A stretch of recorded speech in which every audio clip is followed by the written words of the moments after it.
Excellence, Monsieur le Président de la République, Mesdames et Messieurs les ministres, chers collègues, Monsieur le Vice-président Abdullah Coulibaly et chers amis, Mesdames et Messieurs les participants au 15e Forum de Bamako et chers compatriotes martiniquais, une fois de plus, le Président sait pourquoi je dis ça.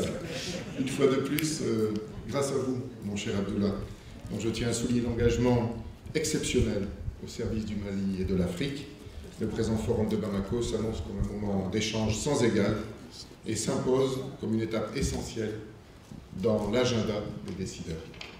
Soyez-en remerciés.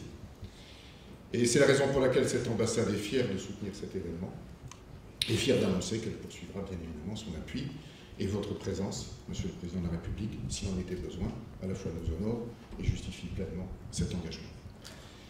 Le thème retenu cette année, l'émergence de l'Afrique à l'horizon 2035, les défis et les opportunités, apparaît bien évidemment pertinent.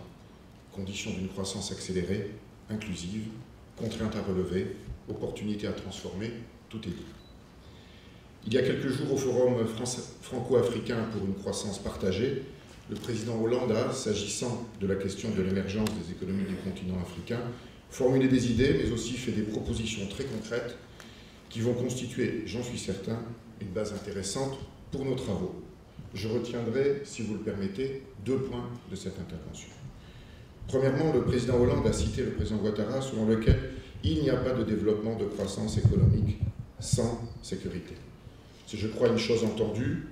La croissance ne pourra pleinement se développer que dans un cadre sécurisé. Or, la sécurité est par nature une mission régalienne et parfois collective.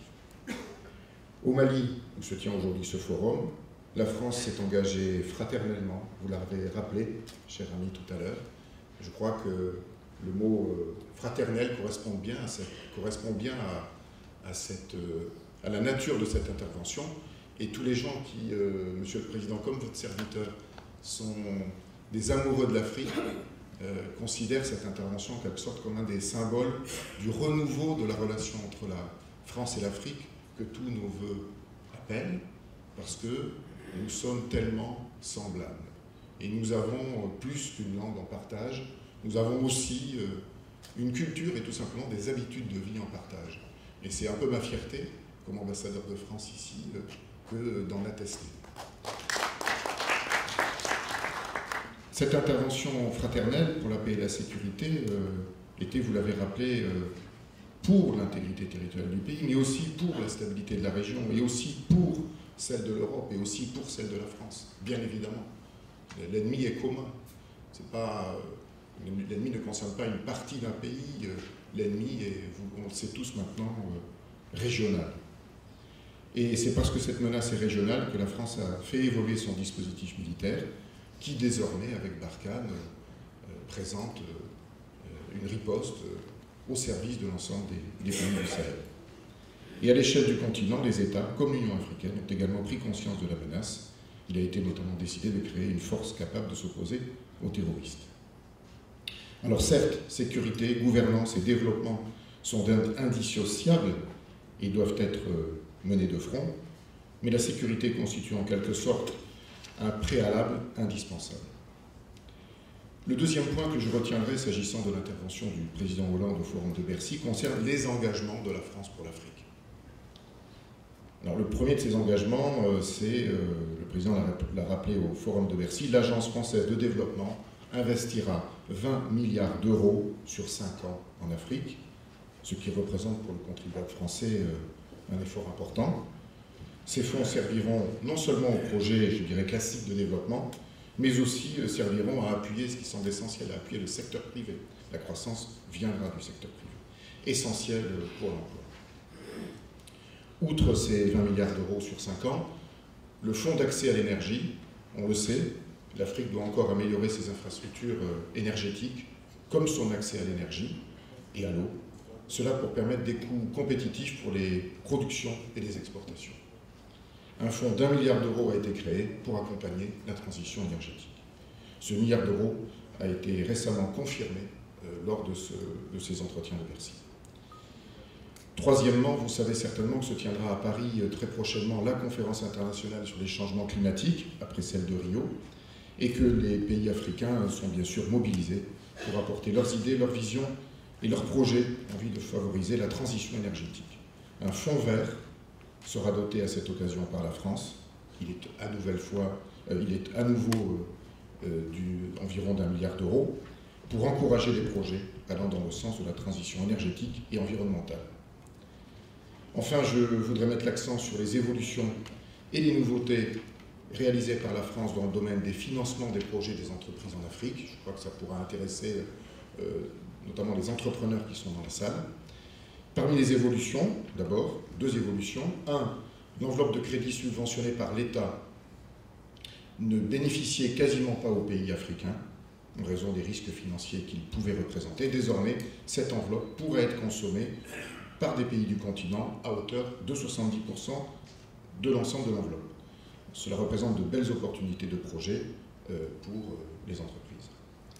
Enfin, la COFAS est incitée à améliorer son portefeuille de risque sur l'Afrique. Il est passé de 800 millions d'euros à 2 milliards de francs en 2014 et continuera à progresser en 2015. Parmi les nouveautés qu'a annoncé le Président, je relève la création d'un fonds de garantie pour le capital des nouvelles sociétés mixtes.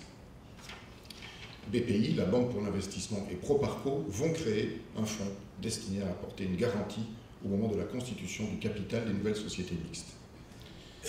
Ce fonds sera doté de 30 millions d'euros au départ. Et enfin, une nouvelle banque dédiée entièrement à l'export sera créée très prochainement. Les financements des projets devraient devenir ainsi plus accessibles. La France a également la volonté de développer le financement participatif. Les diasporas africaines qui sont présentes en France et qui sont soucieuses de contribuer au développement de leur pays d'origine pourront bénéficier de prêts garantis par la puissance publique française et mobiliser des capitaux qui seront investis en Afrique. Je ne voudrais pas terminer, vous avez abordé le sujet, mon cher Abdullah, tout à l'heure, terminer sans rappeler notre attachement à offrir une éducation fondamentale mais aussi professionnelle de qualité.